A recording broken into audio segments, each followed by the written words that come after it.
That'll wake you up. As Vice Chair, I'm going to go ahead and call the meeting to order for the Board of Supervisors this August 24th. And is there a motion to go into closed session? Motion. Second. We have a motion and a second.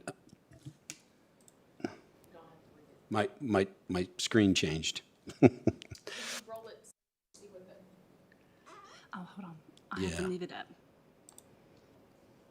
There we go. All right. Be it resolved, the Montgomery County Board of Supervisors of Montgomery County, Virginia hereby enters into closed meeting for the purpose of discussing the following. Section 2.2-3711, discussion concerning a prospective business or industry or the expansion of an existing business or industry where no previous announcement has been made of the business or industry's interest in locating or expanding its facilities in the community. Number one, project number 2026-010, and number two, project number 2026-013. Discussion, consideration, or interviews of prospective candidates for employment, assignment, appointment, promotion, performance, demotion, salaries, disciplining, or resignation of specific officers, appointees, or employees of any public body, being the Board of Equalization. We are now in closed session. Wait, we got to vote. I do a motion. Motion. No, well, it's already been moved and seconded, and he just read it. We sort of did the opposite of what we Just need- usually do, and then we need to Vicki take a just vote. has to do Yes, the vote. just the vote. Mr. Kitts? Mr. King? Aye. Ms. Biggs? Aye. Mr. Grasky? Aye. Ms. Karan? Aye.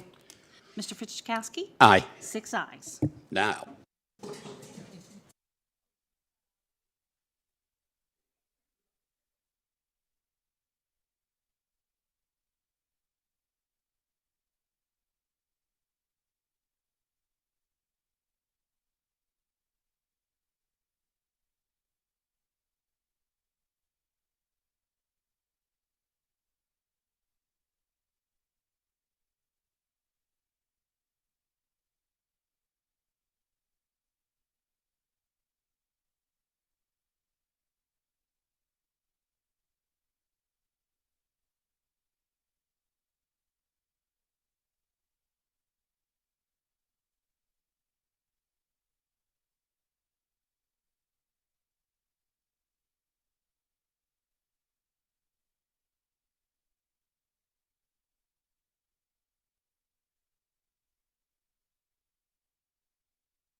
Can I have a motion to come out of closed meeting? So moved. Second. Okay, we have a motion and a second. Madam Clerk, if you'll call the roll, please. Mr. King, Aye. Mr. Fidzikowski, Aye. Ms. Biggs. Aye. Mr. Grafsky. Aye. Ms. Karan. Aye. Mr. Kitts. Aye. Chair DeMotts. Aye. 7 ayes. Next, we will certify the closed meeting. Whereas the Board of Supervisors of Montgomery County has convened a closed meeting on this date pursuant to an affirmative recorded vote in accordance with the provisions of the Virginia Freedom of Information Act. And whereas Section 2.2-3711 of the Code of Virginia requires a certification by the board that such closed meeting was conducted in conformity with Virginia law.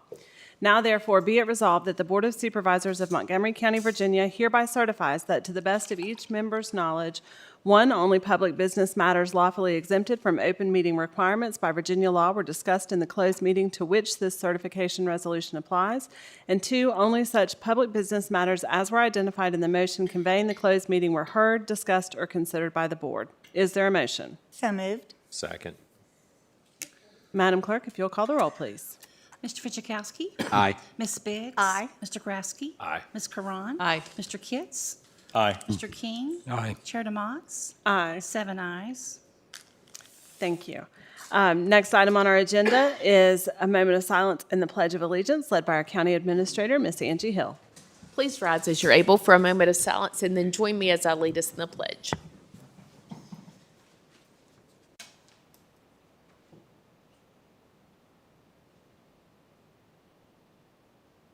Let us pledge. I pledge allegiance to the flag of the United States of America and to the republic for which it stands, one nation, under God, indivisible, with liberty and justice for all. Thank you.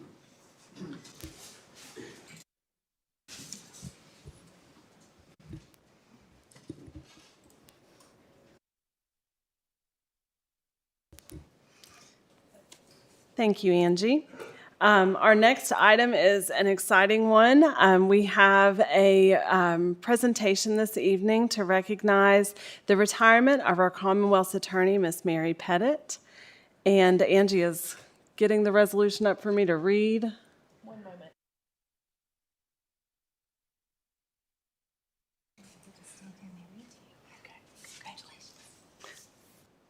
We're so glad that you joined us this evening. Yes, thank you for inviting me.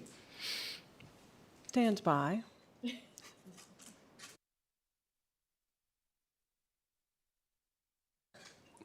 Anthony is telling me I should have memorized it word for word.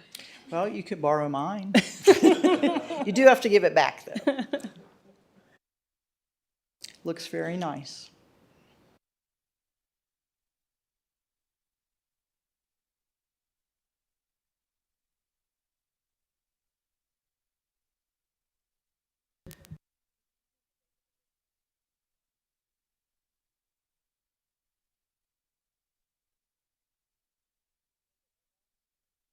July 13th. Let's before we read the resolution, we can all kind of collectively acknowledge the wonderful work that you have done in your office. And how long had you been in office? So I have worked in that office for 21 years, and I was the elected Commonwealth's attorney from 2012, so 14. Wow. Wow. Well, thank you very much for your service. Congratulations on your retirement. Does anybody else have anything they'd like to add before we read the resolution? I feel like Vice Chair Fidzikowski might have something. Yes. In my previous life, I enjoyed working with you. You always ran a very good office. I think you're leaving it in pretty good hands, though. I think you've molded and shaped Patrick into the Commonwealth attorney that he needs to be, so we appreciate that. And, but all those years, that I know that's not easy, and all the things that you heard and seen in court cases is definitely something that not everybody can do. And I thank you for your service. Thank you. And I'd just like to add on to that. You have, during your tenure, there have been some very, very difficult cases that have occurred in Montgomery County that your office had to deal with, and I can't express I want to express my sincere gratitude for what you did and how you did it, and we're going to miss you. Thank you. All right, now for the moment we have all been waiting for. Drum roll. This is a resolution recognizing the distinguished service and retirement of Mary Pettit, Commonwealth's Attorney for Montgomery County in Virginia. Whereas Mary Pettit, Commonwealth's Attorney for Montgomery County, Virginia, announced her retirement effective August 1st, 2026, and whereas Mary Pettit has devoted more than 20 years of exemplary service to the citizens of Montgomery County and the Commonwealth of Virginia through her steadfast commitment to the administration of justice, and whereas Mary Pettit began her service with the Montgomery County Commonwealth's Attorney's Office in May of 2005, first as an assistant and then chief deputy before she was elected Commonwealth's Attorney in 2012. And whereas throughout her tenure, Commonwealth's Attorney Pettit worked diligently with law enforcement agencies, the courts, victim advocates, and community partners to promote public safety and uphold the rule of law. And whereas under her leadership, a dedicated juvenile and domestic relations court prosecution team was established to focus on cases involving child abuse and domestic violence, strengthening protections for some of the community's most vulnerable citizens. And whereas she played a key role in helping establish Montgomery County's Substance Abuse Recovery Court in 2017 and the Behavioral Health Docket in 2021, demonstrating a commitment to addressing the underlying causes of criminal behavior while promoting accountability, recovery, and rehabilitation. And whereas her professionalism, integrity, compassion, and dedication to public service have earned the respect and admiration of colleagues, law enforcement professionals, members of the judiciary, and citizens throughout Montgomery County. And now, therefore, be it proclaimed that the Board of Supervisors of the County of Montgomery, Virginia, hereby extends its sincere appreciation and gratitude to Mary Pettit for her exceptional leadership and dedicated service as Commonwealth's Attorney. Be it further proclaimed that the Board congratulates Mary Pettit on her retirement and extends best wishes for continued health, happiness, and success in all future endeavors. Be it further proclaimed that the original of this resolution be presented to Mary Pettit as a testimonial of the high esteem and appreciation in which she is regarded by the Board of Supervisors, and that a copy be part of the official minutes of Montgomery County, Virginia. Thank you very much. And thank you to all of you. And I'm going to leave it with my appreciation for you all's service to the county. And I know you'll continue to carry forward with that. Thank you. Thank you.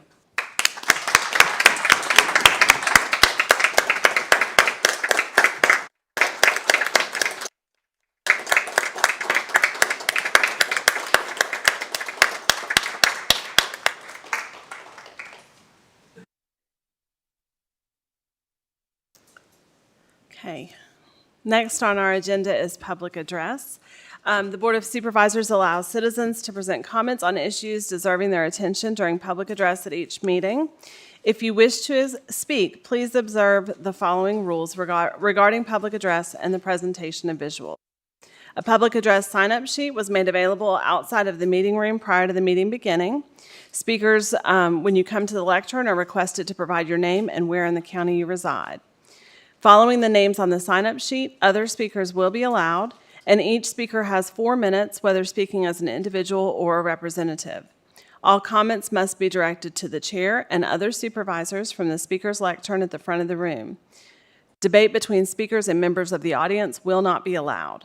Speakers may leave any written statements and/or comments to the supervisors with the board clerk, and speakers will be judged out of order should they engage in personal attacks, use profanity or abusive language, or debate with the audience and not address the supervisors.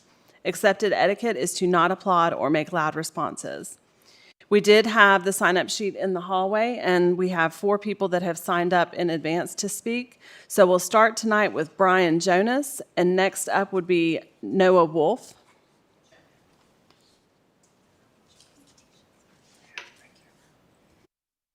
Oh, Joan, I'm sorry.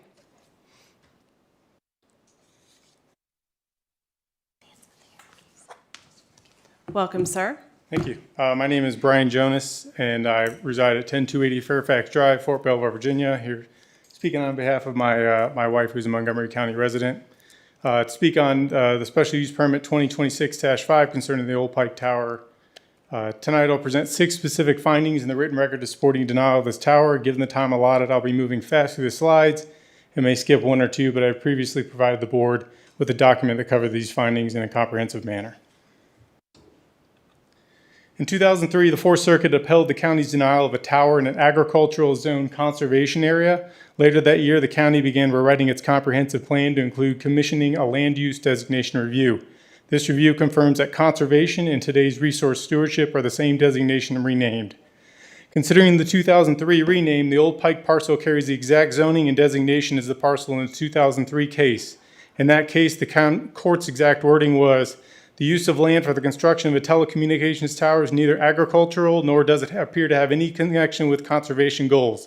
Today, I'm asking the board to apply the same finding to the same designation of land. Virginia law puts the burden on the applicant to demonstrate existing structures nearby cannot feasibly support co-location. To answer the burden, the applicant named 2 towers and states both already carry Verizon equipment, failing to mention the 26 FCC registered additional structures within 10 miles and offering no analysis of the named towers. The 2 maps on this slide speak to the gap in the applicant's record. On the left, 87% of the ground the proposed tower could reach is ground the same 2 named towers already reach today. On the right, the FCC's own reported Verizon coverage data shows the same picture. Both maps show existing structures already serve the area this new tower proposes to serve. The applicant has not demonstrated why co-location on these structures cannot achieve the same result. County zoning ordinance requires the board to give reasonable consideration to whether this project would result in the loss or damage of any historic feature. In response, the applicant offers no historic features, no historic research survey, and no mention of any documented resource near the site. Within 2 miles sit 2 National Register listed properties, the Garant House and the Frank Lawrence House, both listed since 1989, neither mentioned anywhere in the applicant's packet. Independent research identified a third, a Freedmen's-era African-American church and cemetery on High Rock Hill Road, 1.1 miles from the tower site. The board is required by ordinance to give reasonable consideration to this project's impact on historic resources. However, the applicant has failed to provide this board with anything to consider. The application record remains incomplete and inconsistent. The compound is 50 by 50 feet in the narrative and 45 by 45 feet on the site plan. During the last meeting, the county cited HB 277 in connection with that discrepancy. However, that statute addresses modifications to structures already built. It is not applicable to new structures and does not excuse the inconsistent record. Separately, the VDOT traffic review evaluated the applicant's existing driveway, not the new entrance this project would actually build. The board is left without any actual review from VDOT on the new proposed entrance. The stormwater checklist says flatly no drainage structures are proposed, but that cannot be accurate. This project's own numbers trigger Virginia's mandatory stormwater law, and any disturbance of 10,000 square feet or more requires an approved erosion and stormwater plan. The applicant told the Wolves that this tower would appear just as a dot above the tree line. That assurance is based off distance alone, no photo simulation or terrain analysis. I did what the applicant failed to do and conducted a photo simulation of line-of-sight analysis. At that property with full summer canopy in place, the majority of the tower is acutely visible, as you'll see on this slide. I'm not asking the board to predict anyone's view. I'm asking the board to recognize the applicant has given no serious consideration to the impact the structure will have on the people who are forced to live around it. On this record and these findings, I respectfully ask the board to deny the special use permit. Thank you. Thank you. Next up, we have Joan Wolf, and following Joan, we have Gwyneth Homer.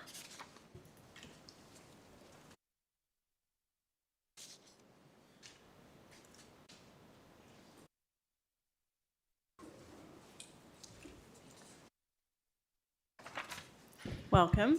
Thank you. I'm Joan Wolf. I live on Gold Rush Road in Pilot, and I want to respond directly to the letter that Ms. Schwaller sent you a week ago because it says things about my testimony that aren't accurate, and I think you deserve to know that before you vote.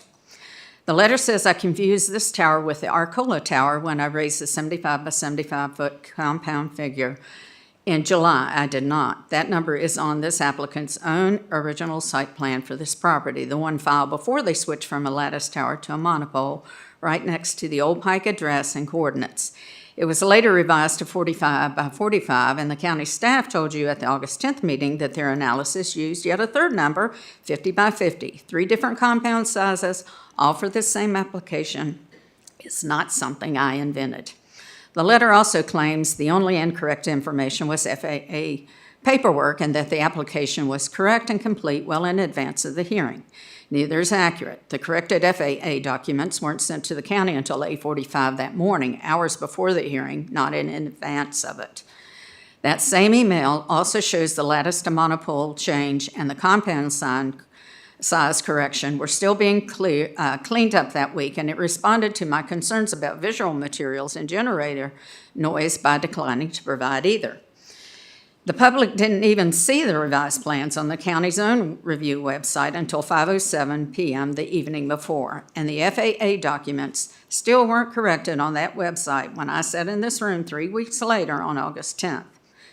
The letter also states that my husband and I are not abutting property owners and we're not entitled to direct notice. That is also incorrect. I am an adjoining property owner on the county's own adjoining owner mailing list, and I received the county's direct notice by mail, exactly as state law requires. That mailed notice is the only reason I knew about these meetings at all. The sign the county posted at the site is too small to read at normal driving speed, and it has been overgrown by grass for much of the time this application has been in front of the Planning Commission and this board. If you're wondering why more of my neighbors haven't come forward, that might be part of the answer. Now to the citing question. Ms. Schweller's letter is right that Virginia law bars you from second-guessing the applicant's business decisions or its stated need for coverage, and I'm not asking you to do that. But that same code section is explicit that you may still weigh whether an existing structure could serve that need instead. That's exactly what the independent analysis just presented speaks to. The 2 towers the applicant itself already relies on already reach 87% of the ground this new tower could reach, and upgrading them would close nearly 3/4 of the potential 5G gap. That's not a judgment about Verizon's business decisions. That's evidence on the one question the statute lives squarely in your hands, whether an existing structure is available instead of a new one. Ms. Schweller's letter cites the part of the code that limits you. It leaves out the part that doesn't. I'm not asking you to take my word over an attorney's. I'm asking you to read the documents yourselves, their own site plans, the hearing record, the terrain data, because they don't say what her letter to you says they say. While it's a small rural community, 199-foot tower is not a small thing to put in it. The applicant has had its made to give you a complete and accurate record, and instead, every time a discrepancy is caught, the response has been to explain it away or point fingers at Arcola, at me, or at anyone but themselves. That's not what a complete record looks like. I'm asking you to deny this application, this application, not delay it. The applicant has already had its chance. Thank you. Thank you. Next up, we have Gwyneth Homer, and following that, we have Kimberly Homer. Welcome. Hello, my name is Gwyneth Homer, and I live in Blacksburg. I am speaking to you today about a study that was done by Virginia Tech several years ago and ahead of the construction of the Mountain Valley Pipeline. Shannon Bell and some other researchers at Virginia Tech conducted a survey. They went door to door and conducted a really in-depth demographic survey of the residents of Eastmont, and they had some pretty stark conclusions, and I could tell you about these conclusions, that just of how vulnerable this population is, but I think it would be much more effective for Dr. Bell and to present this information herself. So I'm asking today that you allow this study to be formally presented. I mean, ultimately, I hope that it would persuade you to, I acknowledge that you have already stood against the construction of the Swan compressor station, but I hope that by seeing just, like I said before, how vulnerable the population in this community is, that it would convince you to perhaps take a step further and maybe rescind the site suitability if that is within your purview. But if for no other reason, it also lets the public know exactly what is really happening in that community and what these people are already facing, the conditions and the economic and health conditions that they're already facing. And then also just for those residents to truly be seen and acknowledged and for their stories to be heard. So please allow Dr. Bell and the researchers at Virginia Tech to formally present their study. Thank you. Thank you. Next, we have Kimberly Homer, and then after that, if anybody else in the room would like to come forward, we'll be open at that time. Welcome. Thank you. Good evening, Montgomery Countyans. My name is Kimberly Homer, and I live at 222 Price Street in Blacksburg. I bring you an update on our efforts to create an Eastmont food co-op, mercantile, and laundromat, which we hoped might be on the site of the old Elliston Food Mart. We met some potential buyers of that property who liked the idea of selling local produce and crafts and were even interested in the laundromat, but unfortunately, they did not get the winning bid. Still, we have talked to many Ellistonians about what they would like to see, and they said fresh produce and baked goods, hot and cold coffee. I think that's kind of weird, but okay. A place to sit, and a lot of people were enthusiastic about the laundromat. So now I'm thinking about repurposing Hale's restaurant. It would need a lot of upgrades to be commercially viable, but there's plenty of space inside, plenty of parking, and it already has public water and septic, so we could have washing machines too.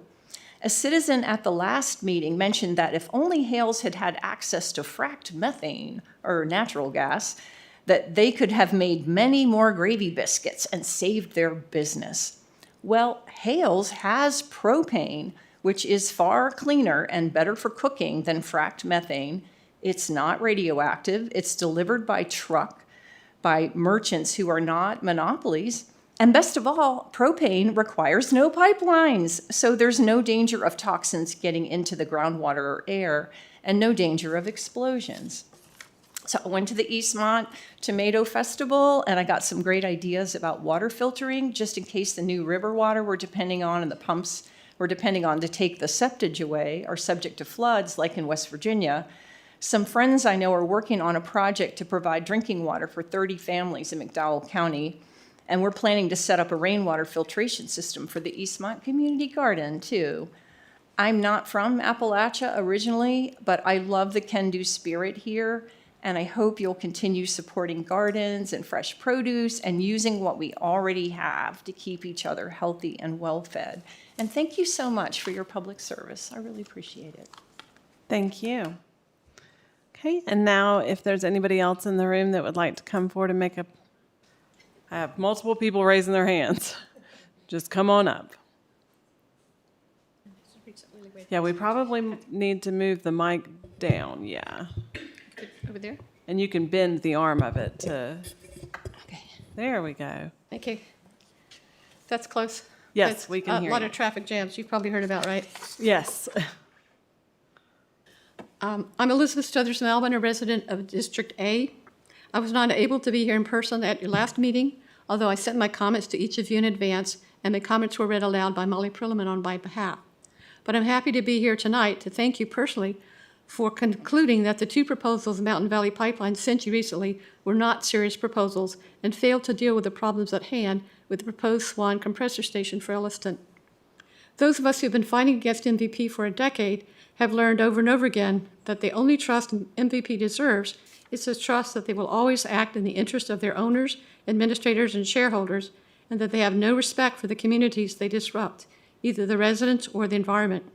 I hope you will remember that conclusion when MVP presents its next one-sided proposal. I know we citizens will. However, I continue to be concerned about the board's decision-making process. In the recent past, and in relation to MVP's proposed compressor station, I've been taken aback to learn that some supposed decisions of the board have not been, in fact, made by the board, but by unelected administrators or legal advisors. We elected you to represent us, and it's not entirely clear that you even take care to represent yourselves, to discuss and decide, listen and reflect before someone else signs off that you did so.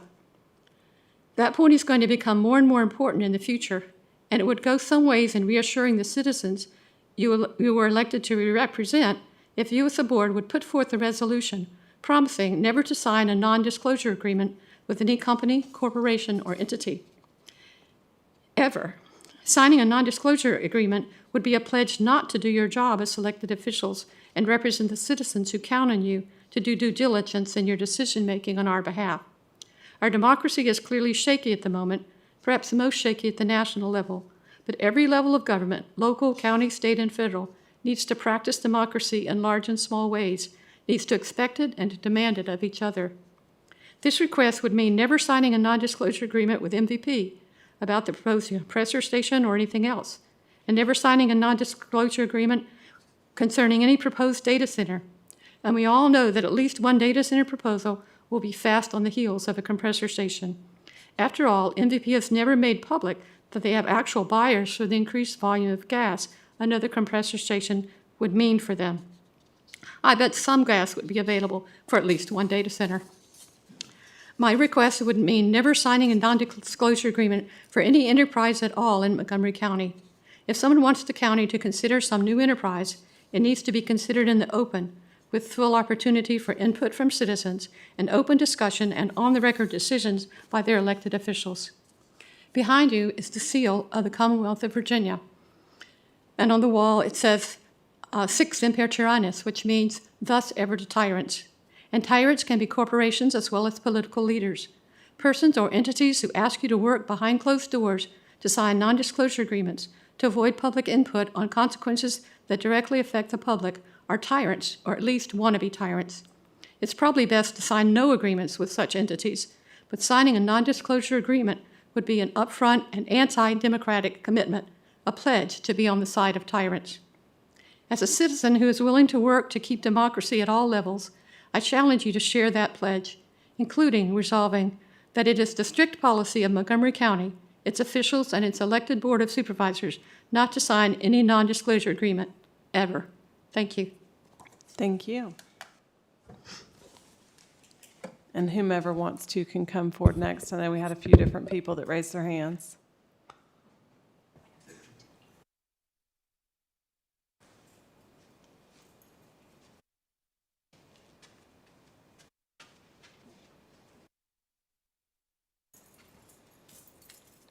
Welcome. Hi, Joshua Vanna, District F.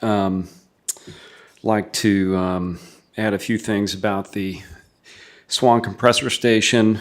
I wasn't able to be here either last meeting, but did tune in from far away and really appreciated a lot of comments. I'd also like to echo Gwyneth Homer's request to have the board hear a presentation about a door-to-door study that was conducted in eastern Montgomery County, Elliston, that provides a lot of useful information about the condition of people's health and well-being in the area, much more detail than a census study that would have been conducted by the federal government, or information that the Department of Environmental Quality might have when assessing whether or not a massive polluting compressor station is suitable for a neighborhood. I understand that some of my colleagues and friends and community members have made this request multiple times, so I'd like to reiterate it. I think that request has been sent to the board, and maybe the authors of the study from Virginia Tech have maybe also been in contact, so I'd just like to request that, I think the board would really benefit from learning about that study. It indicates that the community in which Swan would be cited is an environmental justice community.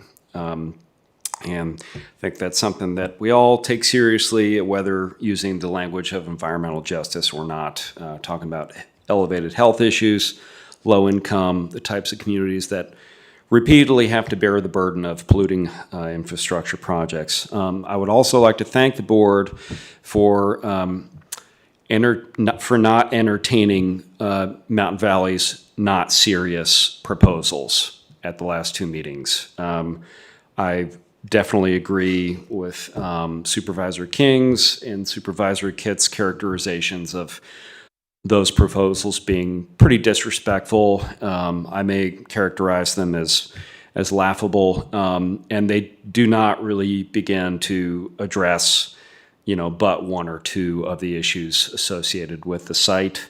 The fact is that the Swan Compressor Station doesn't belong where it is sited. In my opinion, it doesn't belong anywhere. It's not needed. I know that it's not the board's job to necessarily litigate all of the issues associated with that, the issues of whether Toby Rice, CEO of EQT, or a CEO at NextEra Energy are paid enough, because really that's what this project is about, is transferring money upward, away from the people who have to deal with the projects in their neighborhood and to executives and shareholders, and sending the gas to whoever will pay the most money for it. I would like to encourage the board also to stick to the resolution that was passed in December that indicates all sorts of concerns down to air pollution issues, and would also request that, can be in contact with the board about this, but maybe the board might reiterate in its resolution or its concerns to FERC, which has an open public comment period right now on an environmental assessment, which is not what the board requested, which is an environmental impact statement. So I can you. follow up in email or writing. Thank you. Thank you. Would anybody else like to come forward?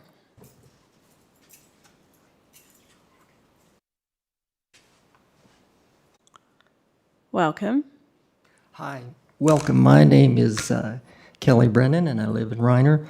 Let me set this timer because I am not. There we go. Here we go. First, I wanted to thank you for rejecting the proposals of MVP that were clearly inadequate and insincere, and for standing with the people most directly who would be impacted by this project. So you've heard a lot about that, and that's great. I've also been wanting to thank you all, or whoever in the county, and I suspect it's Solid Waste, who has allowed us now to recycle number 5 plastics. That's a really big deal for people who like me, who like to recycle. And I would hope that we would have a PR event about that and the benefits of recycling. I've spoken to a restaurant owner who had no clue about it, and 5 plastics are used a lot in the restaurant business, as well as the food industry and whatnot. So that's a great win for us, and thank you again for that. Tonight you'll be speaking about the tax relief program for the county, as well as legislative priorities. And I think that I'm looking forward to those discussions, but I would just simply say that I feel like we didn't have a large enough cap or high enough cap, and I would be in support of a higher cap so that the people who really need tax relief can attain what they need. I'm also saying that the legislative priorities I largely agree with, and I really want to highlight full funding for public education and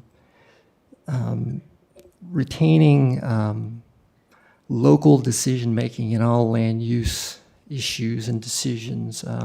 That's really fundamental to maintaining our quality of life and really our ability to self-govern. So that's a really important thing, and I thank you for that. The last issue I wanted to talk about is data centers, and I've been wanting to talk about data centers for a while, so I'll try to do that in about a minute and a half. First of all, I hope you all are aware of the events going on up at Commerce Park in Pulaski County with Virginia's first Regional Industrial Facilities Authority. I only learned about this about 60 days ago. And Ethan Hunt did a great article about what we know and don't know about that project. I just hope you all have been kept in the loop. Ms. Hill and Ms. Biggs both have answered my questions and provided information, and I really appreciate that. It's been helpful for me to understand the situation up there. My biggest concern with that project, and all projects, data center, you read about it in the paper all the time, Franklin County, Botetourt, Pennsylvania, you name it, is that citizens feeling locked out of the decision-making process for something that is really generationally huge. I mean, it can have effects for decades to come. And so, again, I think it's really important that we figure out a way to include citizen participation in these types of development projects. You know, it's not your average run-of-the-mill development project. This is something radically different. It's much more complicated on all sorts of different levels. So, again, I'm looking forward to our September 17th meeting with the Planning Commission to discuss data centers, and I hope we'll, Thank you. Would anybody else like to come forward and address the board?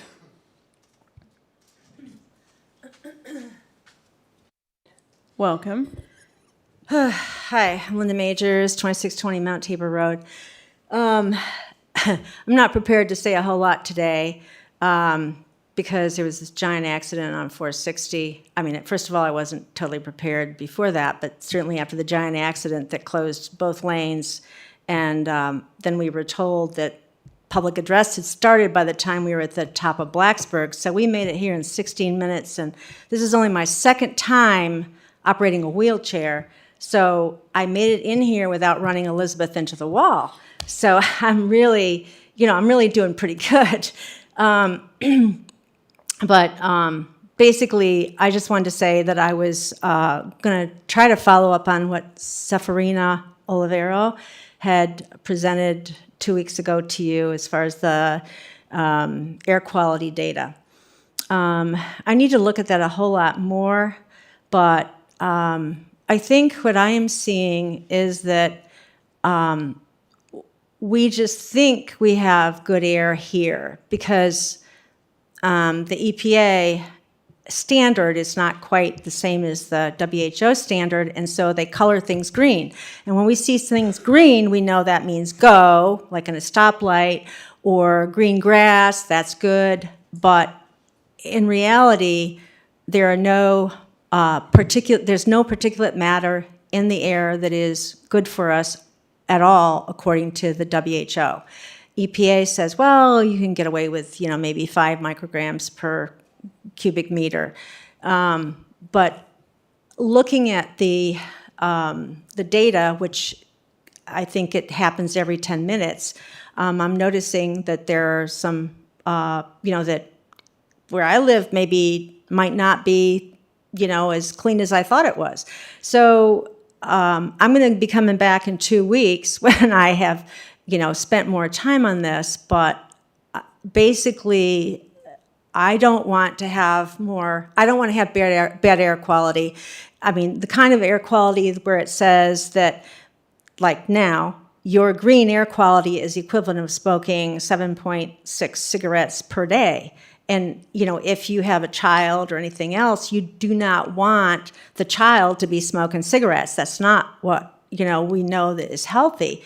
So anyway, I'm going to be doing some more work, but I'm concerned about the air quality for all of us, and certainly I don't want to add air quality problems for anybody in this county. Thank you. Thank you.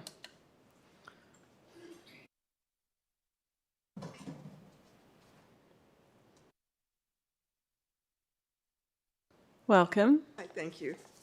I'm nervous. I'm Kathy Anderson. I live in Pilot. You might need to get just a little closer to the mic. Sorry. Okay. I'm Kathy Anderson. I live in Pilot, 4670 Old Pike Road. Our property is adjacent to the Wonderleys.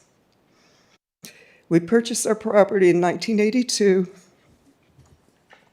built our own home, and have lived there for 44 years. This is simply not a piece of property to us. It is our home, community, and the place where we built our lives. From our home and yard, the proposed tower would be directly in our view. When I look out from my home today, I see across Wonderly's beautiful farm, the mountains, and the valley. We love the view, we love our location on the property, and we've worked really hard to make it our home. One of the things we value most about living here is a sense of peace and safety this rural community provides. We enjoy the quiet, dark skies at night and the wildlife that moves around the property. This is a peaceful rural community where families have lived for generations and where neighbors help neighbors. The area also has historical interest because of the gold mining that took place here over many years. The history of mining is part of the story and character of this community and is something we believe should be respected and preserved. Placing a 195-foot cell tower in this setting would be inconsistent with the historic, rural, and natural character of the area. We ask the board to consider not only the immediate impact on the neighboring property owners, but also the broader impact this structure will have on an area with a long history and unique sense of place. A 195-foot tower would permanently change that setting for us. It would be visible from our home and yard every day and would remain a prominent part of our view for the rest of our lives. We would also be directly affected by the activity and equipment associated with the site, including potential lighting and generator noise. We're also concerned about the long-term impact on the value and marketability of our property. We own a beautiful 30-acre property that we have cared for and called home for decades. We fear that someone looking to purchase a property of this size in this beautiful rural setting may reconsider if their view from the home and property is dominated by a 190-foot cell tower. The proposed location would also place the power immediately beside the road, making it a highly visible structure not only from our property, but to everyone traveling through this part of the community. We believe such a large structure would be a significant intrusion on the rural character and natural beauty of Pilot. We also understand that there are already 2 cell towers within approximately 5 miles of the proposed site. We have not seen a clear and convincing explanation of why those existing towers cannot be utilized or why this particular location is necessary. Before approving another tower, we believe the board should require a thorough examination of existing alternatives and less intrusive locations.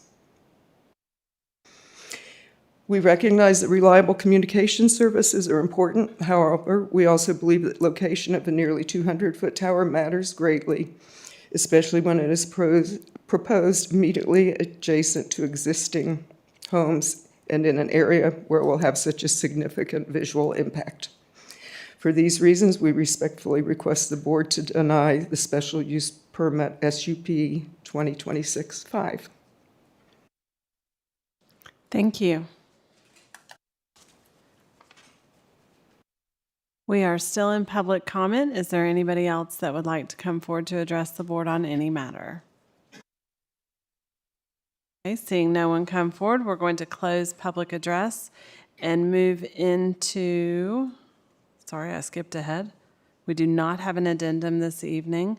So our next item is to go into work session. We have 2 items to discuss during work session this evening: tax relief for the elderly and disabled program and legislative priorities for 2027. Is there a motion to go into work session? So moved. Second. Okay, any discussion? Madam Clerk, if you'll call the roll, please. Ms. Biggs? Aye. Mr. Grasky? Aye. Ms. Karan? Aye. Mr. Kitts? Aye. Mr. King? Aye. Mr. Fidzikowski? Aye. Chair DeMott? Aye. 7 ayes. Take it away, Angie. Thank you.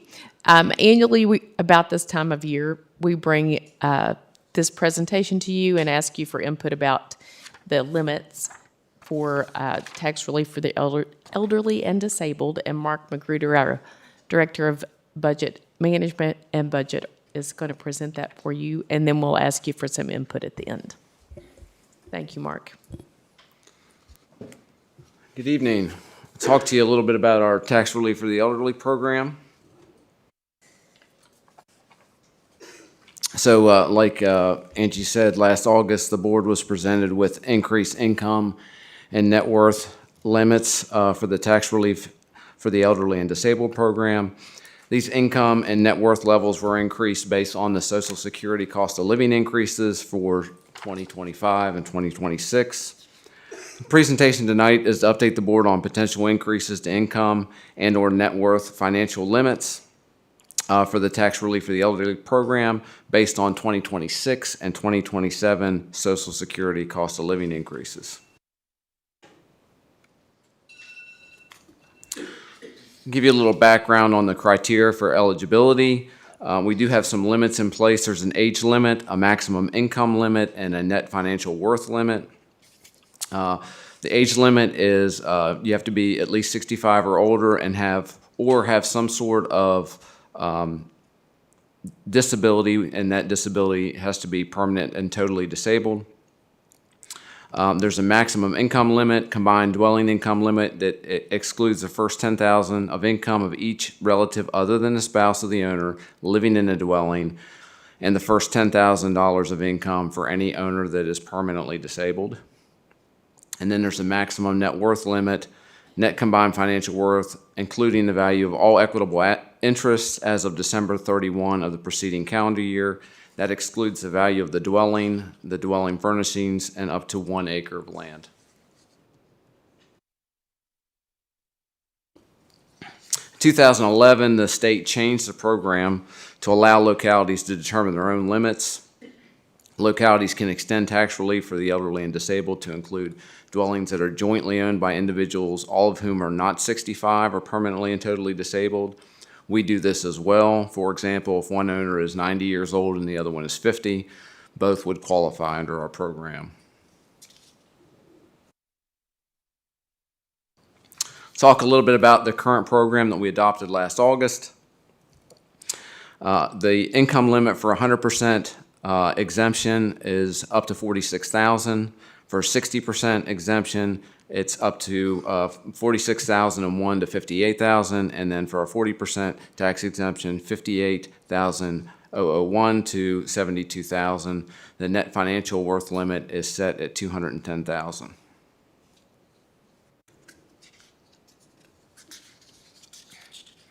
Talk a little bit about the citizens served.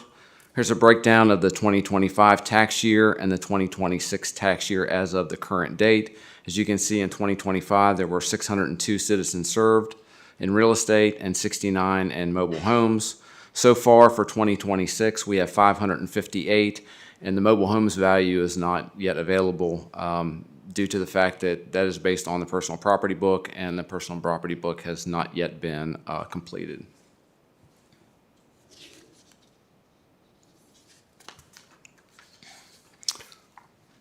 Next slide shows a breakdown by locality.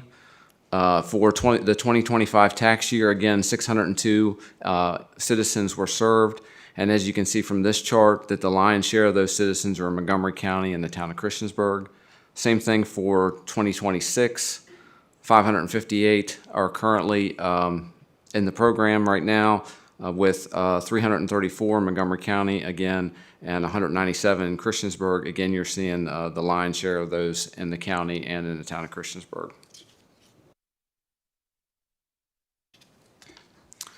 Talk a little bit about the Social Security cost of living increases. Last year, we had an estimate of the increase at 2.7%. The actual increase was 2.8%. The estimate for 2027 is 3.6%. That number has not been finalized by the Social Security Administration. The 2027 estimate of 3.6% has actually dropped from estimates of nearly 4.7% in June, and that's due to the cooling inflation.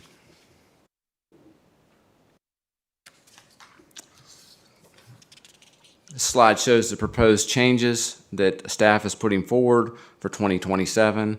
This shows us increasing the limit from at 100% from 0 to 46 to 0 to 48.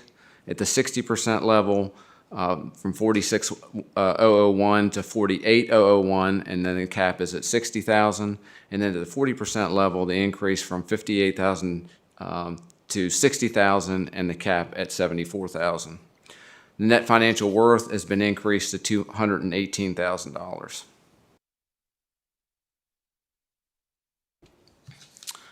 This next slide shows the cost of tax relief. In 2025, the cost was just north of $700,000, and currently in the 2026 tax year, it's roughly $710,000. Now that number could go up as people have until the end of this calendar year to apply. So I would expect that number to go up slightly from where it's sitting right now. Talk a little bit about the town's policies. Both the town of Christiansburg and Blacksburg offer a tax relief program and have maintained the same limits established by Montgomery County's ordinance in order to reduce citizen confusion. Once this presentation is complete, we will share these slides with the towns for review.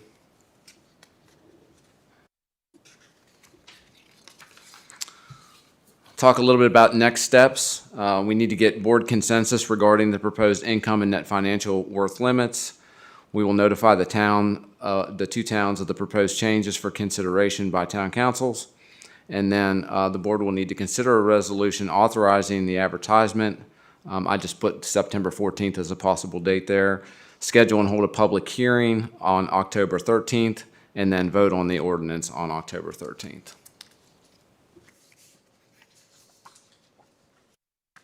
And that's all I have this evening. I'll be glad to try to answer any questions you may have. Great, thank you, Mark. Maybe for the sake of this discussion, we can go back to slide 9 that has the proposed changes. And I did some quick calculations, and it looks like we're, for both the income and the net financial worth, we're sitting slightly over the 3.6 projected COLA. That's correct. That's correct. Okay. Yep.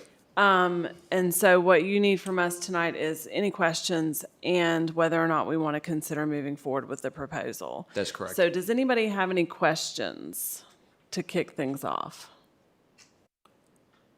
I'm not seeing any questions. I'll say that I really appreciate how consistently we have been revisiting this.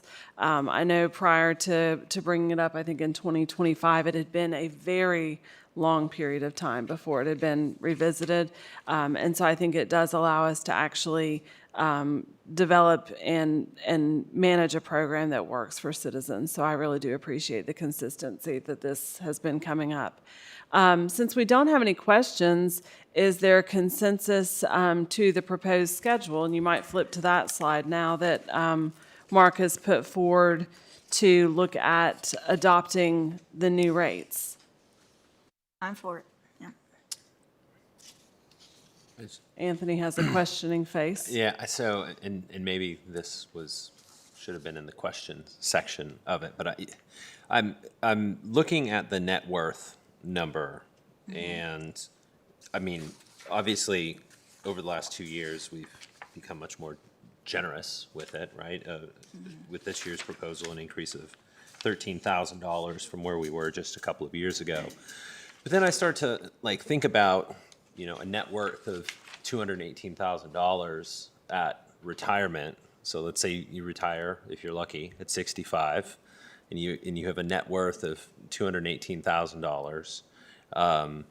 Average life expectancy in this country is around 79 years, so 14 years. That gives you $15,000 a year to live on if you're drawing down equal amounts. Obviously, you can factor in some growth and all that, but just doing straight numbers, that's not a lot of money to live on. And yeah, there might be some supplemental income coming in, but regardless, that's not a lot. And so I'm still a little concerned that maybe that number is too high, too low of a bar. I don't know. Mark, can you go to slide 14 now? Turn your mic on. She just said that this is a comparison. We have prepared this for you to show some comparisons to other localities for points of reference. If that's the will of the board, we can certainly increase that amount, though. So we're kind of in the middle of those. Like I said, that's just my opinion and doing some quick back of the napkin kind of math stuff, but. I will say this, last year, I'm not sure if it was Supervisor Grasky or not, brought up about looking at different metrics. And we went back and we looked at chain CPU, we looked at CPU, urban, and we looked at one other factor, and I went and reran those numbers, and it didn't change anything. It actually made the number that you're concerned about actually go lower. Yeah. So this is, by using the Social Security numbers that we've done in the past, get you to the highest level, particularly on the net worth number. And I'll just add to that, the fact that the home and furnishings and up to an acre of land are exempted from the net worth calculation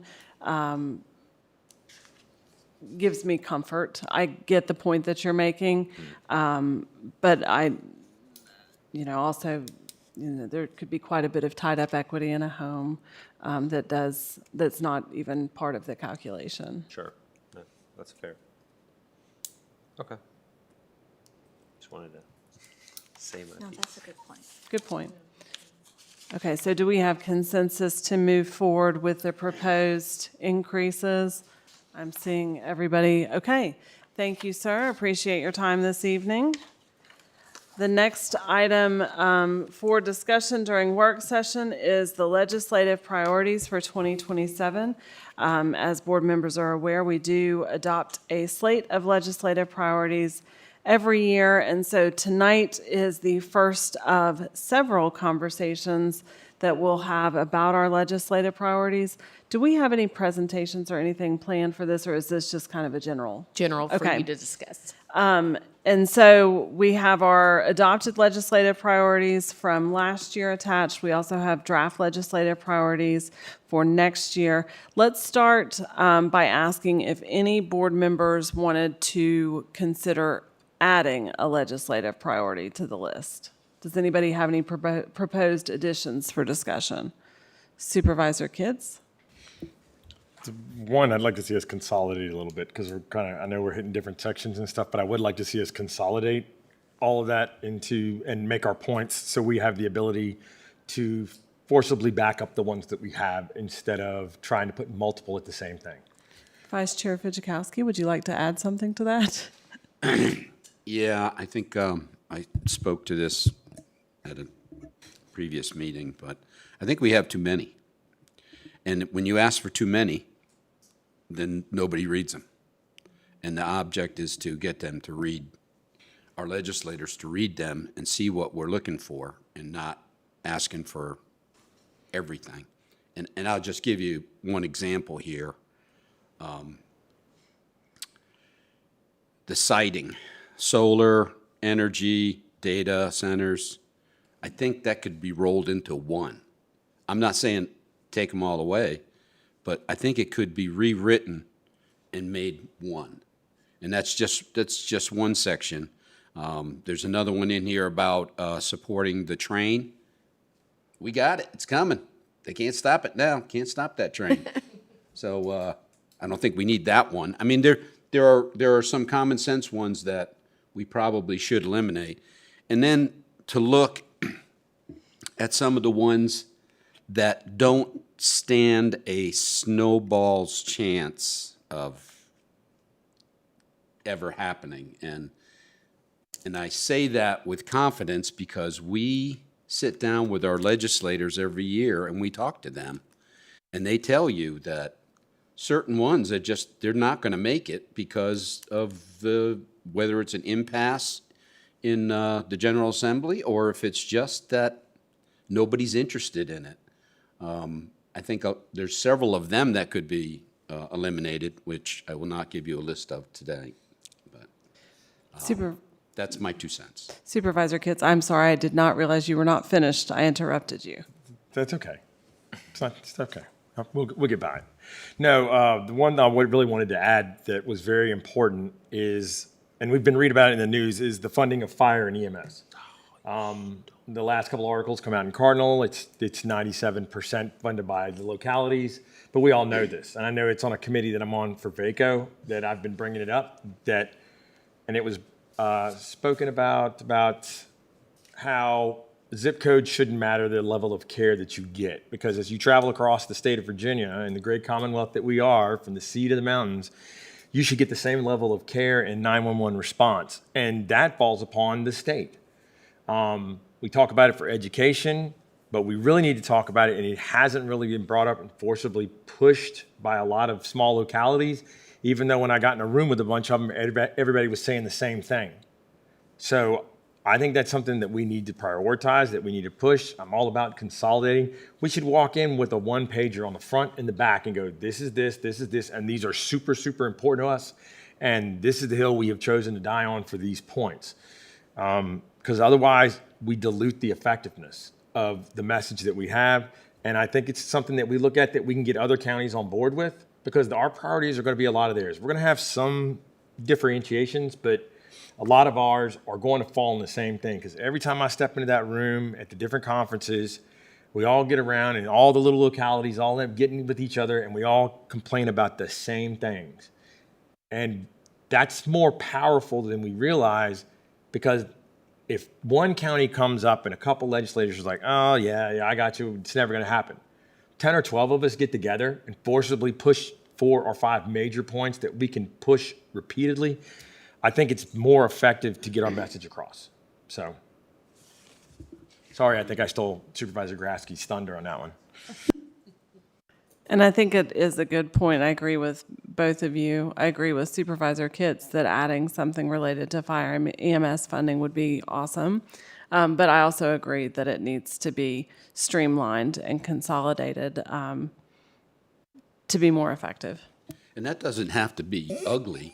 We could, if we could get it down to front page, back page, which we'd have to eliminate some to do that. I would like to go a little bit further in the coming years and maybe get it into something like a flyer that we handed out when we were running for our office. Something even smaller that will be read. And maybe let's make a rule that, unwritten rule that if we're going to add one, we take one off so that they all fit in that space. So I think that's a great idea. With Vice Chair Fidzikowski, I think the bottom line is do not take away any land use decisions that we have. We want to have local control of land use, period. And that's really the bottom line, along with funding for education. But I really like Supervisor Kitt's idea too with the EMS and fire, because that has come up. It's shown that the state is not being an equal partner, just like with education. Now we all know it, and now we need to go for it. So I agree that we need to put something in there about that. But I think we could do the land use. There's probably a way we could frame that so that we just put that, because it is a top issue, because they want to take away all the time anything that we have like that. So, yeah, I think we could do that. Do we want to look at ones then? Well, I was gonna ask kind of a timeline. So when do we need to adopt these? Yeah. We plan to have a legislative dinner in October around the week of the 20th, I think. Is that right, Vicki? So it would be good if you could adopt them, I would say the end of September, so they could get printed and put together. And I can work with Jen and her team to get something for you to try to do what you've conveyed this evening and see we could do a draft of what that would look like. She has ideas, I know, about how to make it More concise and the format that you're talking about. There is a bill that Roanoke County had introduced, had someone patron last year that got a little bit of attention, but they're going to bring it back. It's that we might be interested in, and it could go under the funding section. It's related to reassessment values, and when reassessments take place, localities can retain 1% of the growth of the value, and they propose to include an inflationary factor in that, because frequently, especially for counties that are even smaller than we are, that have reassessment every 6 years, and they can only retain 1% of that, the amount they can retain doesn't even keep up with inflation. So how does the board feel about staff working on a first pass to pull this together into a much more concise document? And then do you think we could have another work session on this at our next meeting? Does that give enough time for the staff to work on it? Yes. Okay. Is that good for everybody? Yeah, because I was just thinking, looking at this, like we have in there about us going out on 81, fire and EMS. Well, you wouldn't necessarily have to have that listed, but if you have funding for fire, that would be part of the conversation you would have with your representative. Right. That would fit right in. But we wouldn't have to particularly list it.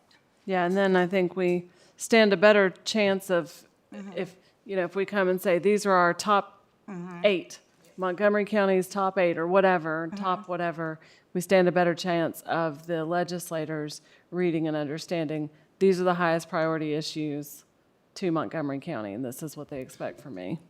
We included a QR code at least last year, maybe the year before that as well, but that still took them, they had to do the action of looking at our link and then reading through all of them. So I think this is a good idea. I mean, they can be even color-coded, the reds, the ones that we really want. Right. You know, the greens, yellows, whatever. I mean, you're thinking about a walk card. So it's like 4 1/4 by 11, and you're going, these are your bullet points. Boom, boom, boom. And it's not so much to explain it as it is to start the conversation. Right. We've been trying to, everything's like a pamphlet and it's an explanation as opposed to a bullet point that says, fund this, limit this, and just stay specific and pointed, because we're going to go down and talk to them anyway. We need to put the thought in their head, and their head's going to stick around 3 to 4 things. Anything after that, you start having, you either micromanage or you become apathetic. So. Well, we've talked about a long time that Roanoke County's card is a card that folds in half and fits right in a jacket pocket. So they've got it down to that one piece and into a jacket pocket, which makes it easy to carry around. So, do we have anything else to add to this conversation before we have staff take a deep look at this and come back with a proposal in a couple of weeks? Okay, seeing no additional comments, is there a motion to go out of work session? So moved. Second. Any discussion? Madam Clerk, if you'll call the roll, please. Sorry. Mr. Grasky? Aye. Ms. Karan? Aye. Mr. Kitts? Aye. Mr. King? Aye. Mr. Fizikowski? Aye. Ms. Biggs? Aye. Chair DeMotts? Aye. 7 ayes. Next item is our consent agenda. Is there a motion? So moved. Second. Any discussion on the consent agenda? Madam Clerk, if you'll call the roll, please. Ms. Karan? Oh, aye, sorry. Mr. Kitts? I was trying to Mr. read. King? Aye. Mr. Fizikowski? Aye. Ms. Biggs? Aye. Mr. Grasky? Aye. Chair DeMotts? Aye. 7 ayes. Okay, next is old business item. This is a special use permit for the Towers LLC. This is the 190-foot wireless telecommunications tower. We did have a public hearing on this topic on August the 10th, and we've heard more citizen comment on it this evening. We do not have a presentation this evening. That's correct. Bree's here if you have questions, Okay. but we don't have a presentation prepared. Okay, so we'll first open it up and see if there is a motion on this special use permit. Motion. Okay, is there a second? Second. All right, so we have a motion and a second. Is there any discussion or questions? I have a question. One part says 199, the other part says 195. Which is the height? It might be there. Welcome, Bree. Thank you. So 195 feet is to the top of the tower, but then there's an additional 4-foot antenna.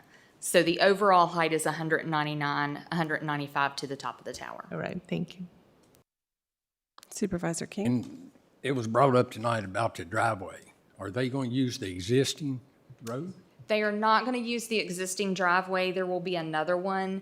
And VDOT did evaluate the concept plan that was submitted, but when they do their letter, they put coordinates on there, and it's of the existing driveway because those coordinates could change. So that exact location, as you know, coordinates change even if you move a foot or two. So that coordinate refers to that address for that property, but they will do a full evaluation of the driveway during site plan review. VDOT will. VDOT will. They actually get a copy of the site plan, and they're included in our development review team, along with erosion sediment control, our environmental engineering folks. Planning reviews that site plan, VDOT will review it, and I believe those will be the three main ones because we don't have public utilities. Emergency services will also be sent a copy of the site plan. And it was said that, was it 50 foot and then 45 foot square? Right, so the applicant has confirmed that it's the actual leased area is 75 by 75, and that's what we go by. The buildable area within that, the applicant has confirmed will be 45 by 45. Okay. Yes. All right, thank you. Supervisor Kitts? So my question on this is, it seems more like this was kind of like a form thing. Like this is something we just submit and they kind of mailed it in.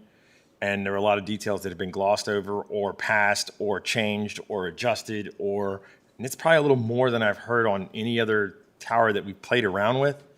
Am I totally off base on this one? You're not totally off base. So this tower application initially came in as a lattice tower, which is not encouraged in our comprehensive plan nor our zoning ordinance. And so we did respond and say, just to let you know, this does not conform with our comprehensive plan. And then they chose to resubmit. And so that's where some of the information got changed. We did get FAA paperwork with the submittal, and normally that is not submitted until site plan review stage because that's when it's required.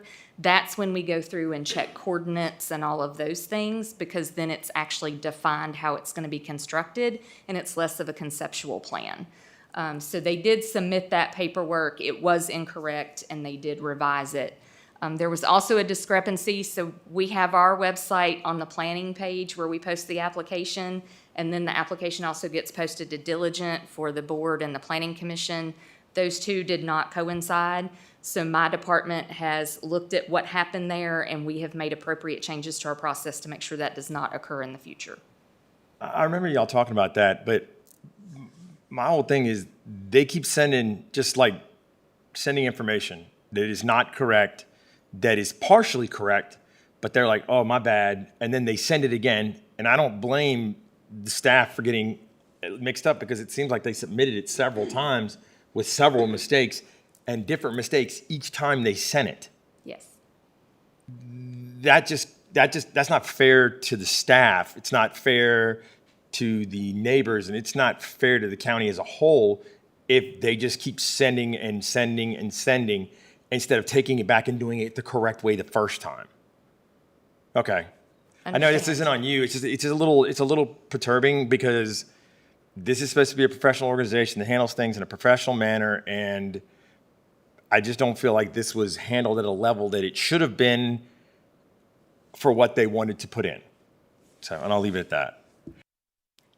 Any other? Supervisor Grafsky? So I've got just one thing to clarify. So in the documents that we have in our packet this evening, so the one that's titled The Towers Current Packet, it's got a whole bunch of stuff in it. So page 17, I believe it is, of that, 17 or 18, but it lists 13 different property owners. I presume that's the applicant or the landholder where the tower is being proposed and the surrounding, right? And so in this packet, the Wolfs are listed as a surrounding property owner. Yes. An adjacent property owner, correct? Yes, and they were notified.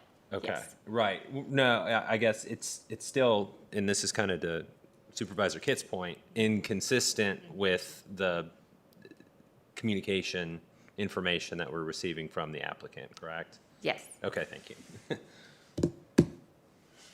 Any other questions? Oh, what about the the 3 sites that they were talking about? In the presentation or in graveyard, public address today? Yeah, like that wasn't, help me understand how that was supposed to interplay with the decision that staff and the Plan Commission made, like.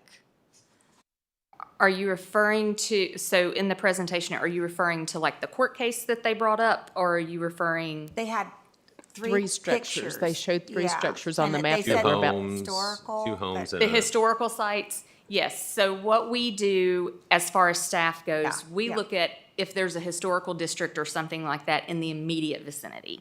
And if there is, then we ask them to identify that. We do not have a historic district in that area. So historic structures, they are designated. And while we do consider them if they are in the absolute immediate area, you know, once they get to mile out, I would not say that's immediate. Normally, we look at it adjoining or how close they are, how visible they would be, the other things that are in the area, and then we would make a judgment call from there. The three that they listed did not come up in that area that we have identified. So we did not ask them to identify those. Okay, thank you. Any other questions before we vote? I don't have no questions. I'd just like to make a statement. Sure. As a board member, I take this very serious. I've talked to anytime something comes up in the area that I represent, I try to speak to as many people as I can because it affects their area.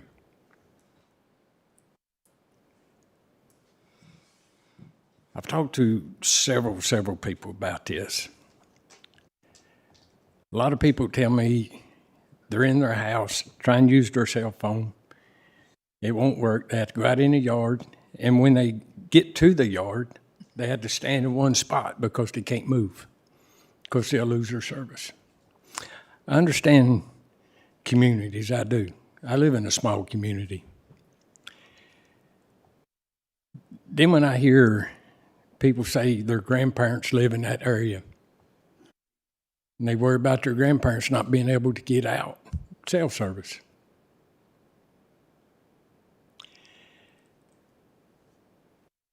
I don't take things like this lightly. I really don't. I believe I'm privileged to sit here in this seat, and I take everybody's word. And it's wonderful how some of these things people start getting involved in. It is.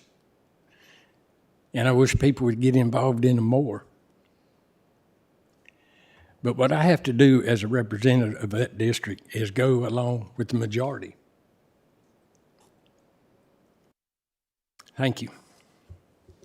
So Supervisor King, are you looking at the service for EMS and fire and like if, you know, like being able to contact, or is that what I'm hearing? Well, what was told to me by several, and I talked to the neighborhood, goes up Old Pike, and then you got a neighborhood there. Mm-hmm. And I talked to people on Pilot Road. Majority that I have talked to, well, mainly all of them that I've talked to has had dropped calls. But this is not a guarantee it's going to fix it.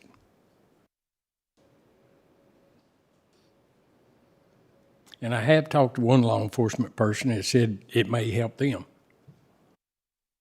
Because there is a lot of areas on up Old Pike and out on High Rock Hill Road that you do lose service on your radios. Mm-hmm. Thank you. Okay. Madam Clerk, if you'll call the roll, please. Mr. Kitts? No.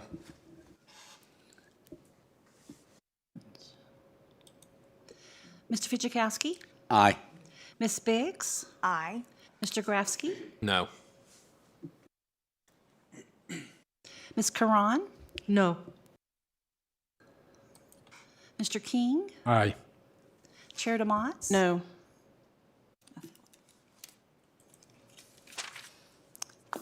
Three ayes, 4 no. Fails. Okay, moving on to new business. The first item of new business this evening is a fiscal year 27 opioid operation agreement for cooperative partnership. This is an agreement that we adopt annually. Angie, did you have anything to add? That's really all I had to add, that it is an annual agreement that for our New River Valley Ecosystem Program for the Opioid Abatement Authority. And the next resolution, if you approve the first one, will be to appropriate those funds for this year. Okay, so is there a motion on the agreement? So moved. Second. Is there any discussion on the agreement? Seeing none, Madam Clerk, if you'll call the roll, please. Mr. King, Aye.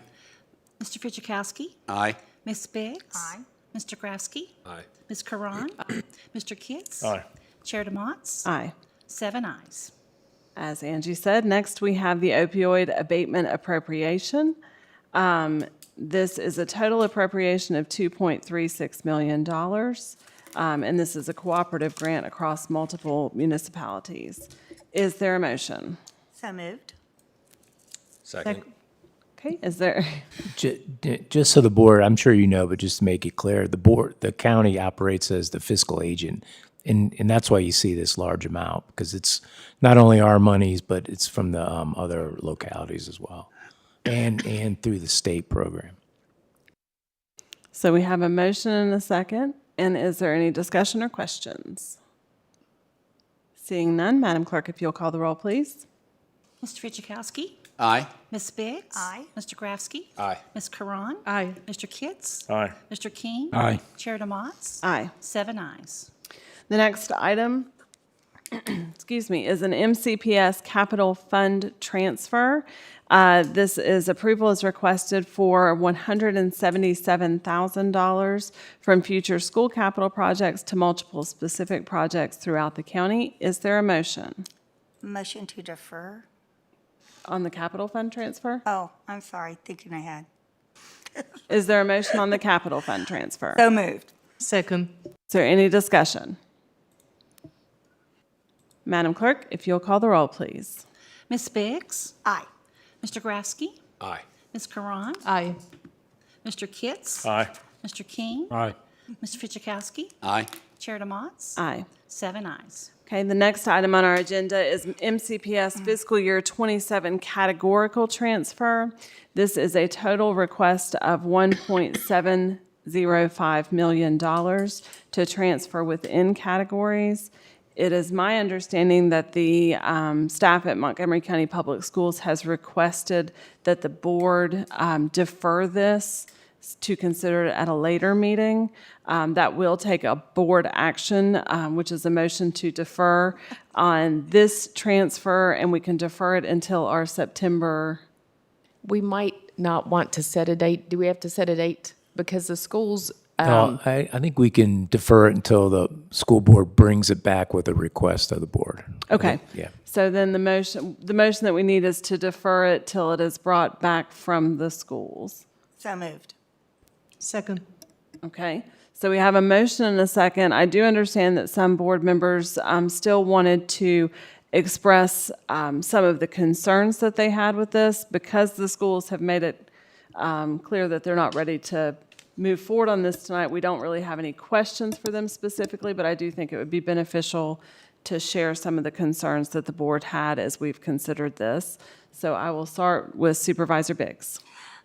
Yeah, I was hoping that this might help when the school board and the staff from the schools go back and look. And I'll tell you what the concerns are that have come to me.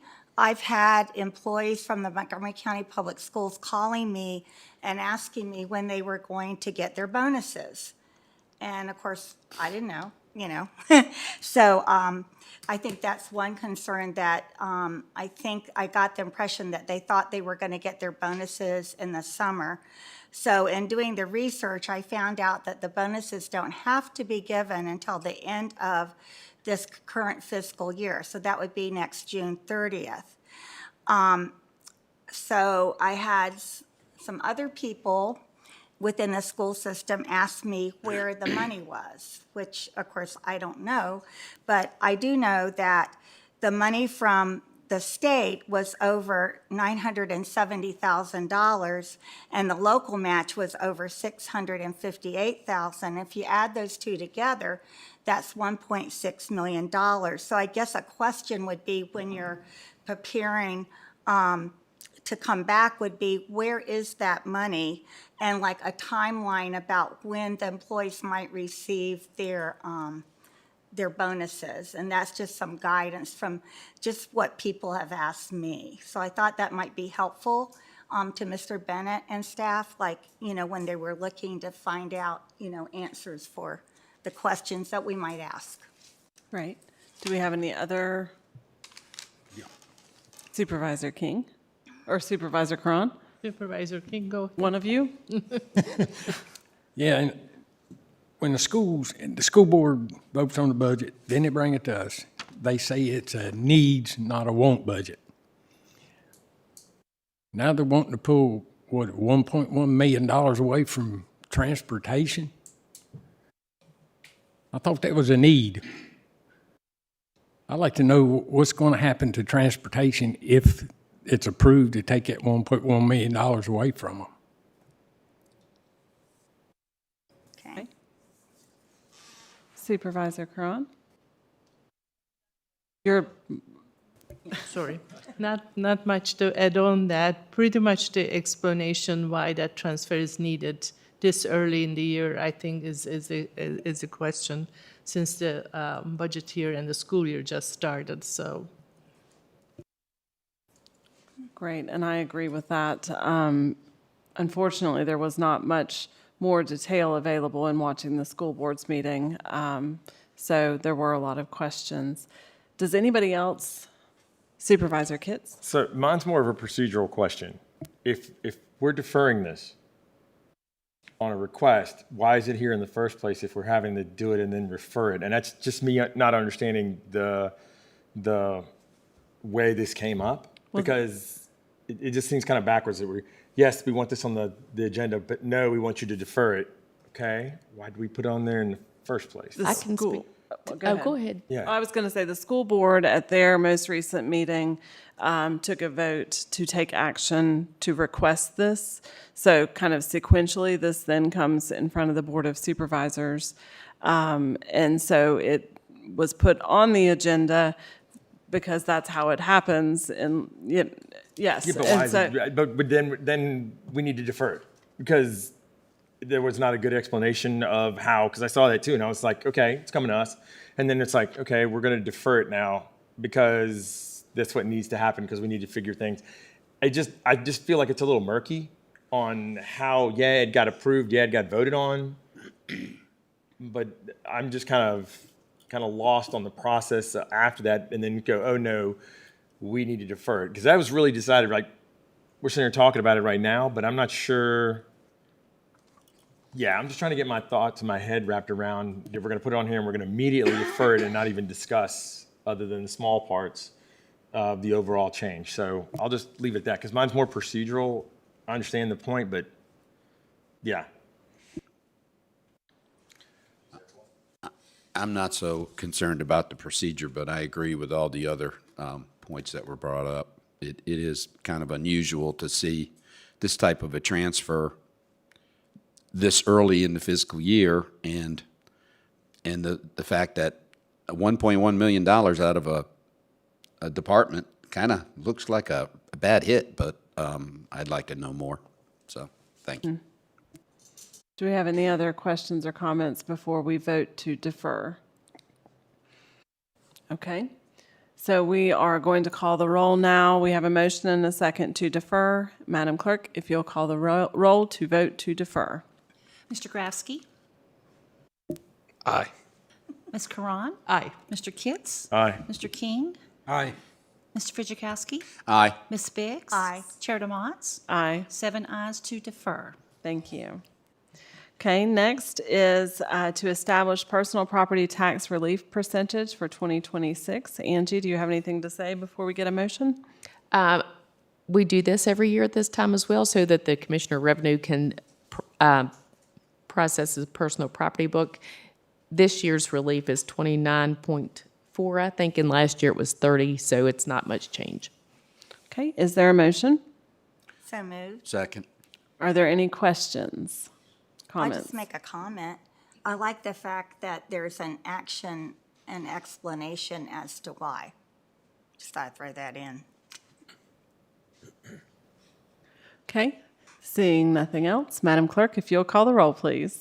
Ms. Karan? Aye. Mr. Kitts? Aye. Mr. King? Aye.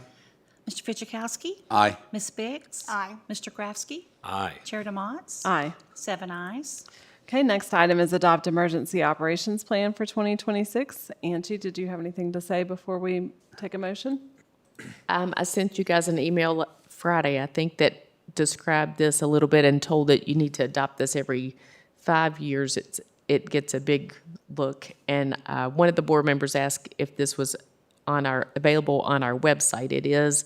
If folks came into the government center to see that, we could print them a copy if they wanted one and didn't have the ability to print that at home. So it is available. There are some sections of it that we can't publish online because they're important to our safety operations that wouldn't be appropriate, but the main document is there. And after you approve this, we'll post the updated one. Okay. Is there a motion? So moved. Second. Okay, are there any discussion items or questions? Seeing none, Madam Clerk, if you'll call the roll, please. Mr. Kitts? Aye. Mr. King? Aye.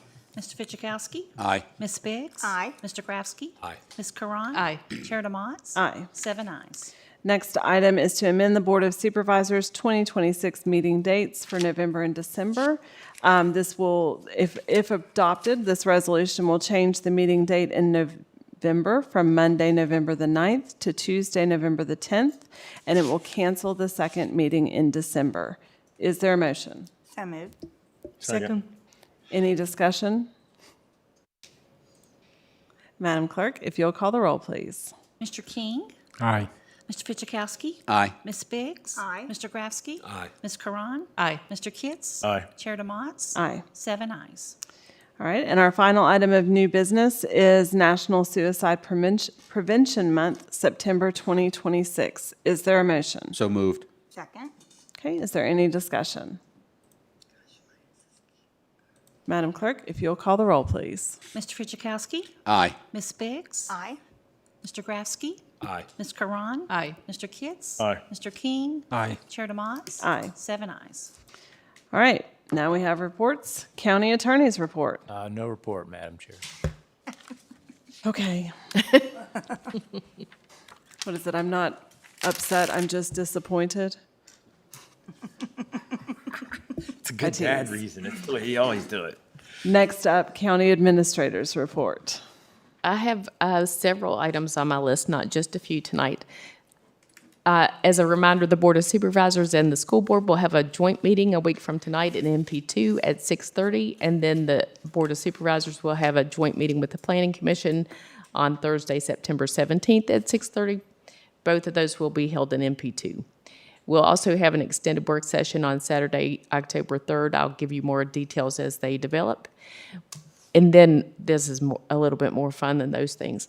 We had a really great employee picnic on Saturday. I know some of you came and joined us, but it was a great turnout. I think everybody had a really great time. But it really, as I said in my comments, it's one of my favorite activities. That is true. And we got to recognize 4 employees that receive Employee Excellence Awards. We'll send more information to you about that.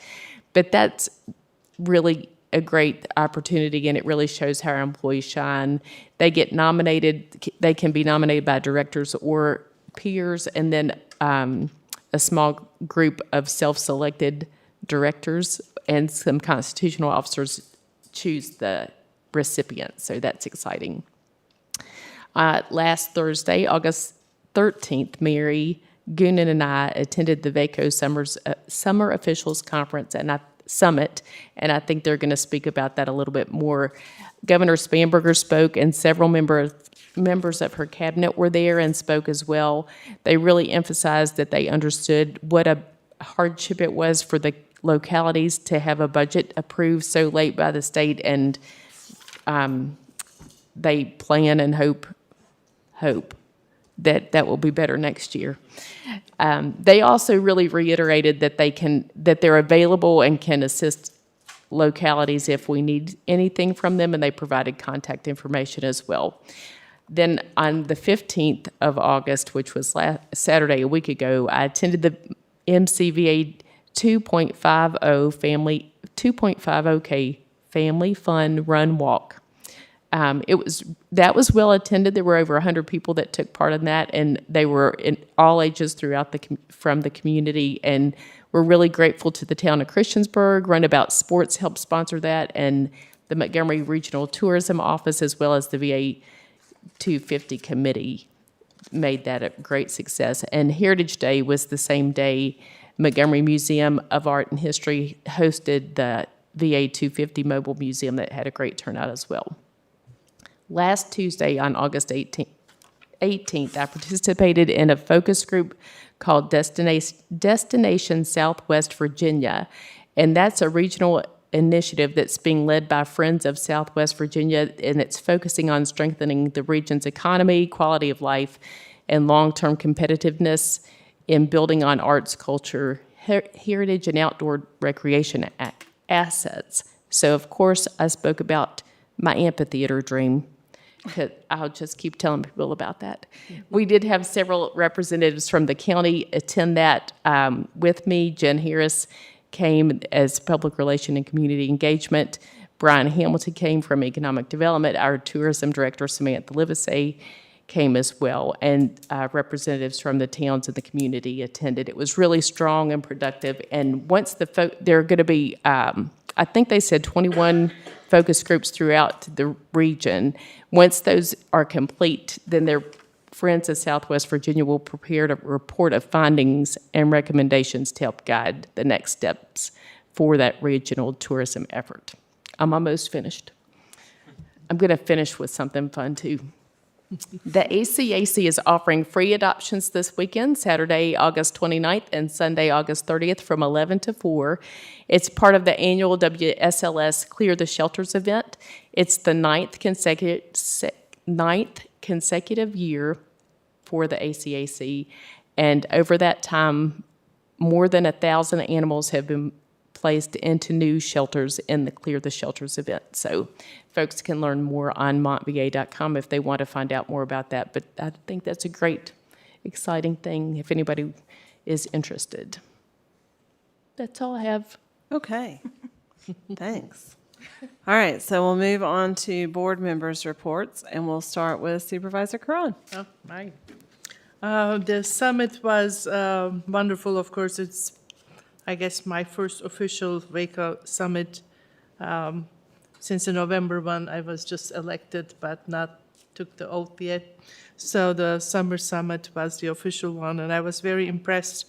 Not just, governor's attendance, I suppose, but so many secretaries were there. Natural History and Resources one, Chief Energy Officer, which is apparently a new position, which is very exciting to have someone for that energy use. And then Secretary of Education was there, which I had known him as a superintendent from the meetings that I used to attend, for school board members.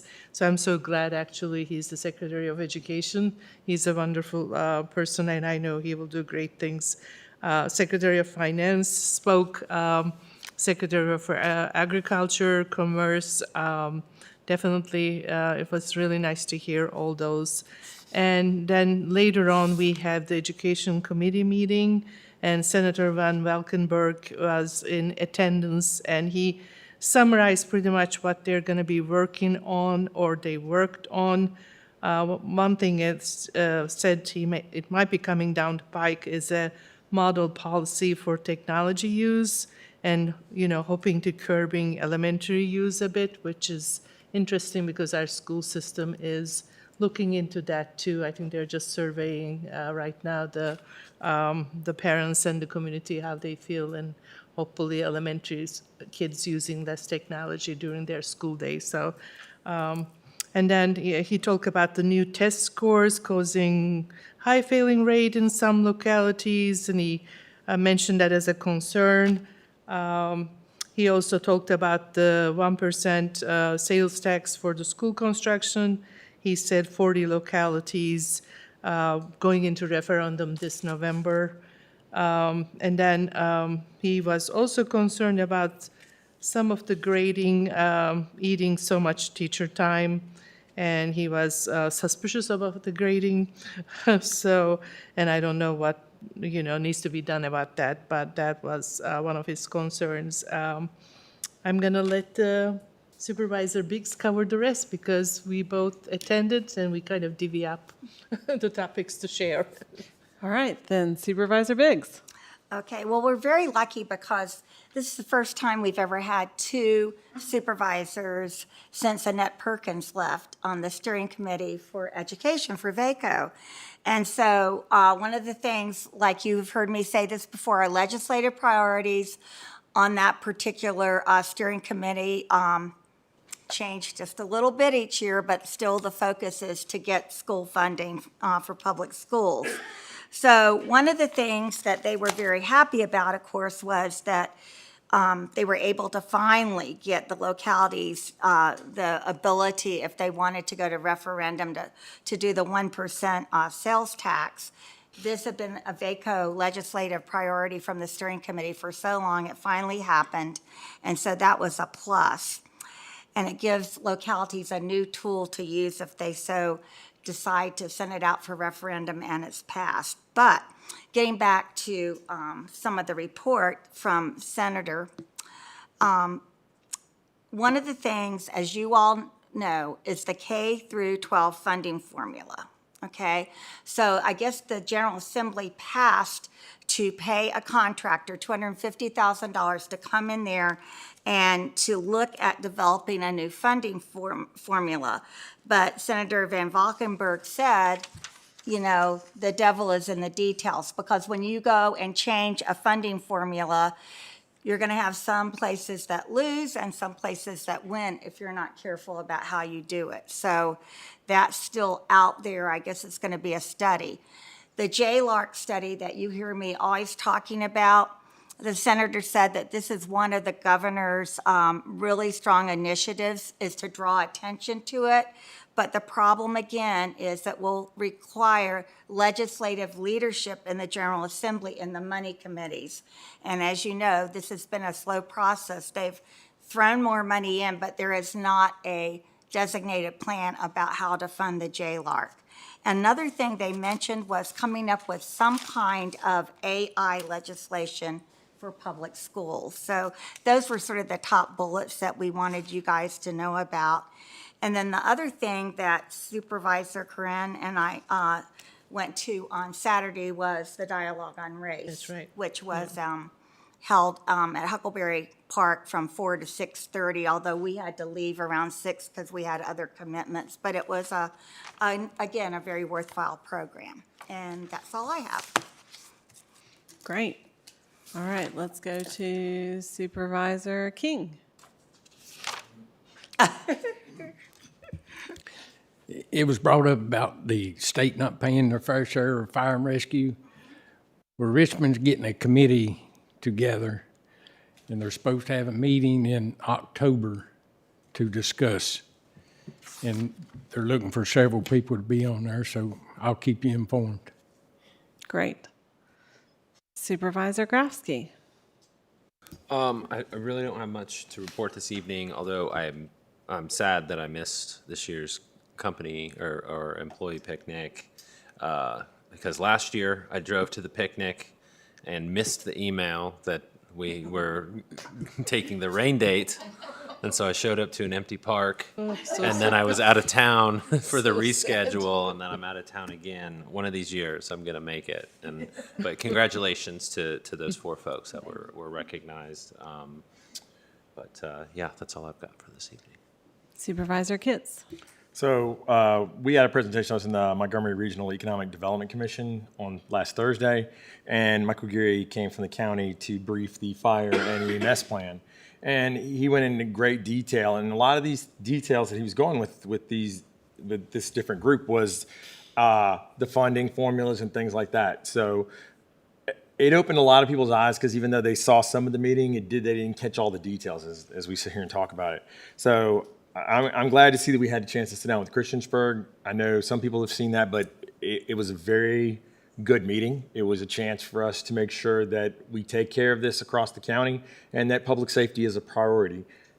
So as we move forward, I'm going to push with Supervisor King, and we can get this stuff done because, like I said, on the VACO, the General Government Board, this was brought up that it needs to be prioritized. So that's all I have. Thank you. Vice Chair Fizikowski. I went to the employee picnic, and it was wonderful. The rain held off. It was a beautiful day, great weather. Everybody had a lot of fun, a lot of good food. Angie Hill gave away a lot of prizes, which that always makes everybody happy. But it was a good turnout, and it's good to see our employees having a good time for all the hard work they do every year. So, did they have anything to say about the car tax, since half the politicians in this state ran on getting rid of the car tax? There Not was a word, no, huh? no, not a word. Not where we were. I don't know. And the Finance Committee, Angie was there. I don't know if they said anything there or not. No, not really. Okay, thank you. I do need to give a shout out to the Employee Engagement Committee. I failed to do that because, oh gosh, every time. If I had thunder, you would steal it. I turn my mic off. Well, thanks for teeing that up for me, Angie. I was going to extend a super special shout out to the Employee Engagement Committee for organizing and coordinating such a really nice event this past weekend. I know they didn't order the weather, but the weather turned out beautifully. It was nice to see that they had events that were really family focused. There was face painting. There was a photo booth with tons of cute little costumes and props and snow cones. And it was just a very casual, relaxed event that allowed employees to come together in an environment with their families and kind of celebrate each other. So a huge thanks to the EEC for all of their work in really putting together a really awesome event that was a lot of fun. Did I do you justice? Yes, thank you. Okay.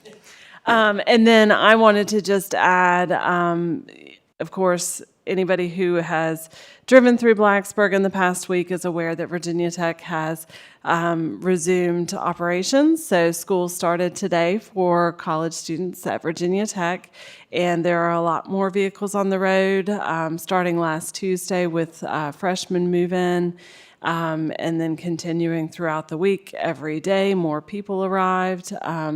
And so a lot more vehicles on the road, a lot more patients needed in the town of Blacksburg right now and throughout the New River Valley as they get settled into their new homes. And then also just a note as we leave this evening, 460 westbound is closed or west and eastbound. 460 is closed in both directions from the South Main interchange to Price's Fork. So if you're planning, it's still closed in both directions. So if you're planning on taking those roads home, you'll need to exit South Main. Seeing nothing further, this meeting is adjourned.